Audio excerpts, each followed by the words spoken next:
ಪ್ರಜಾಪ್ರಭುತ್ವ ನಮ್ಮಲ್ಲಿ. ಪ್ರಜಾಪ್ರಭುತ್ವದಲ್ಲಿ ಎನ್ಕೌಂಟರ್ ಸಾಧ್ಯ ಇಲ್ಲ, ಎನ್ಕೌಂಟರ್ ಸಾಧ್ಯ ಇಲ್ಲ. ಆದ್ರೆ ಒಂದು ಮಗು ಹುಬ್ಬಳ್ಳಿಯಲ್ಲಿ ಸಾವನ್ನಪ್ತು, ಮಗುವನ್ನ ಕೊಂದಿರುವವನು ಇವನೇ ಅಂತ ಹೇಳಿ ಹೊಡೆದ್ರು.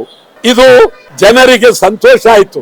ಯಾಕಾಯ್ತು ಅಂತ ಹೇಳಿದ್ರೆ ತಕ್ಷಣ ಹೊಡೆದಾಕಿದ್ರು, ಇದು ನಿಧಾನವಾಗಿ ಮಾಡಲಿಲ್ಲ ಅನ್ನುವ ಒಂದು ನೋವು. ನನಗೂ ಅವನನ್ನ ಗಲ್ಲಿಗೆ ಹಾಕ್ಬೇಕು ಅನ್ನುವಷ್ಟು ಕೋಪ ಇದೆ, ತಾಪ ಇದೆ.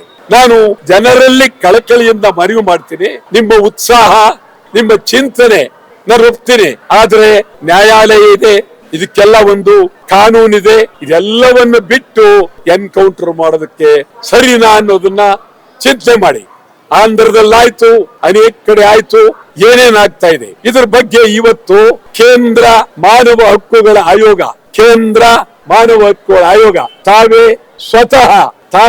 ಸ್ವತಃ ಮೊಕದ್ದಮೆಯನ್ನ ದಾಖಲು ಮಾಡಿಕೊಂಡಿದ್ದಾರೆ. ನಾನು ಅದನ್ನ ಸ್ವಾಗತಿಸ್ತೇನೆ. ಕರ್ನಾಟಕದ ಮಾನವ ಹಕ್ಕುಗಳವರು ಬೀದಿಗೆ ಬರಬೇಕಾಗಿತ್ತು. ಕರ್ನಾಟಕದ ಮುಖ್ಯಮಂತ್ರಿಗಳು, ಮಂತ್ರಿಗಳು, ಗೃಹ ಮಂತ್ರಿಗಳು, ಪೊಲೀಸ್ ಉನ್ನತ ಅಧಿಕಾರಿಗಳು ಈ ಬಗ್ಗೆ ಚಿಂತನೆ ಮಾಡಬೇಕಾಗಿತ್ತು. ಅವನು ಒಡೆದದ್ದು ಸರಿನಾ ಏನು, ಈ ಸರಿ ಇಲ್ಲ ತೀರ್ಮಾನ ಮಾಡುವರು ನ್ಯಾಯಾಲಯ. ಅಂದ್ರೆ ನ್ಯಾಯಾಲಯ ಬೇಕೇ ಬೇಡವೆ, ವಕೀಲರು ಬೇಕೇ ಬೇಡವೆ, ಇದು ಸಮಗ್ರವಾಗಿ ಚರ್ಚೆ ಆಗ್ಬೇಕಾಗಿದೆ. ಶಿಕ್ಷೆ ಆಗ್ಲೇಬೇಕು, ಅದ್ರ ಬಗ್ಗೆ ಚಿಂತನೆ ಬೇಡವೇ ಬೇಡ.